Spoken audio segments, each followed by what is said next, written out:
So that word innovation, thank you very much. That was a very good explanation. But, we speak to business leaders all the time, and they have a struggle with the word innovation. And so they create these innovation departments. And they have all these innovation leaders and all these innovation people that are part of their structure. And so they often say that innovation is difficult. The innovation is like looking into a crystal ball, that you've got to be Merlin to innovate. Is that really true?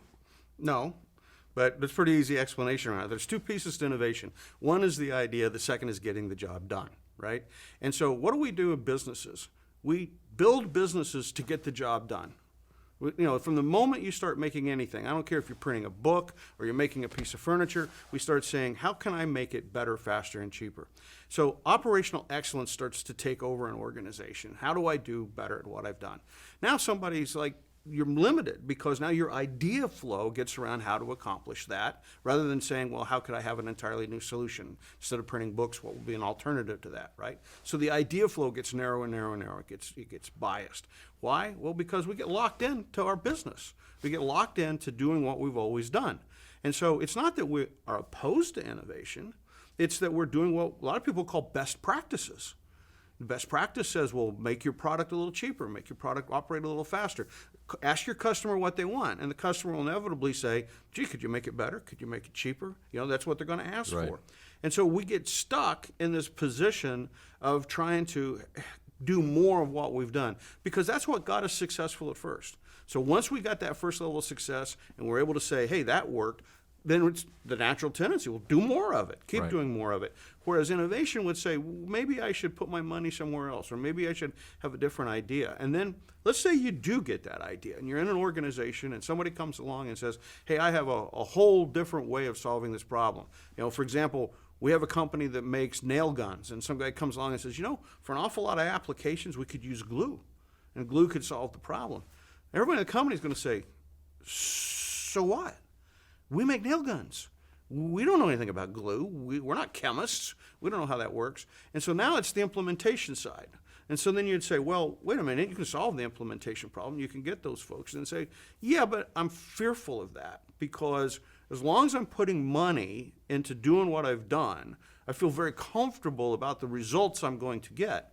But if I have to make this hard switch, then I'm going to have to divert resources, and a Pandora's box of new questions are going to be placed in front of me.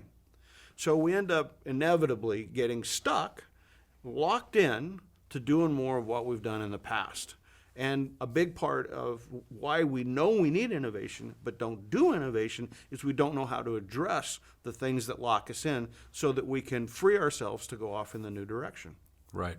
That's actually a good example here. So let's go back to the nailed gun company that's nailed down to their the way of business. Mm-hmm. They have the machines, they have the dealer network, they have the supply chain, and the management and ownership of the company is faced with this decision. We're growing at 7% rate right now, and they see these other companies coming up. What should they do? Should they scrap all their nail gun business, or should they actually do a hybrid, or should they just go with the flow and stick with making nail guns? Well, the most important thing is to recognize what is your growth rate. I mean, you just threw out a number, you said 7%. And the reality is we've done a lot of research, and we know that 7% growth is not that good, to be honest. If you think about it, you have to have 2 to 3% growth just to deal with inflation every year. Right. Now, that's just normal inflation. That's monetary inflation. Then you have to deal with cost inflation. Cost of componentry goes up. That's another 2 to 3% per year. So you have to grow at 5-6% per year just to keep up with the world and the cost of the world. A lot of people don't realize that. They sit there and say, oh, if I could grow at 5% a year, everything would be fun. Well, that looks good for 3 or 4 years, but after 7, 8, 9 years, you start realizing I've got problems with my business, my margins are shrinking.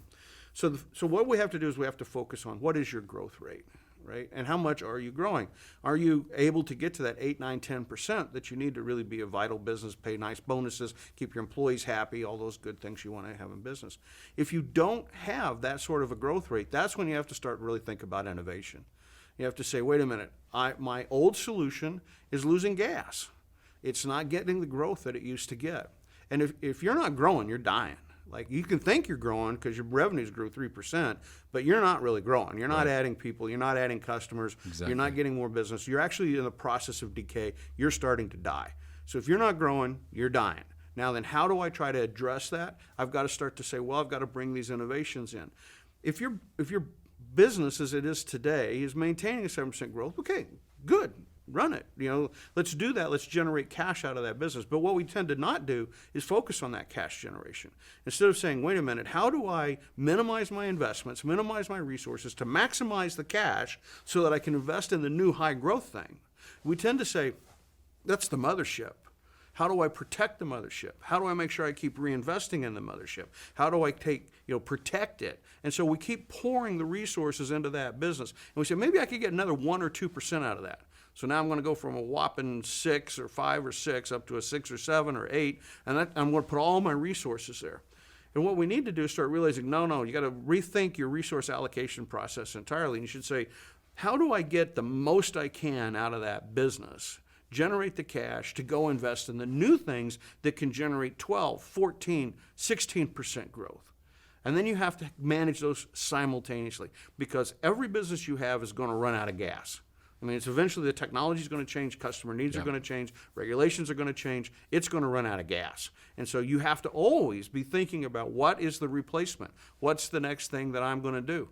Because if you don't, you're going to end up like Sears, right? You're going to see this company that was innovative. They had the catalogs, they had the expansion into financial services. They did a lot of things right, and then they sort of froze that business. And when the internet came along, they didn't do anything, and they kept trying to take care of the business that they already had, and it was just streamlined the pathway to disaster. They were clearly locked in at that point. Yeah, they didn't want to make the adjustments to maximize the money they could pull out of the Sears organization that existed and throw that money into being the next Amazon.com, which they clearly had enough money to do it. They could have done it. Yeah, but they didn't want to realize that what that meant was probably closing half the stores. And if they had done that, they'd take all that cash, and then they'd say, what could I go to with that cash? Let me go attack this new business called electronic commerce. But that's not the way a lot of leaders think. They say, what do you mean close half my stores? Like, that's what I do. That's my business. If I close half my stores, I'll put so much at risk by doing that. Right. And the question is the answer to that question is to say, but wait a minute, you're already at risk. The other guy's already growing. The longer you deny what they're doing and keep trying to protect what you have, they're amassing their resources. They're going to go over your moat, and your castle's going to get destroyed.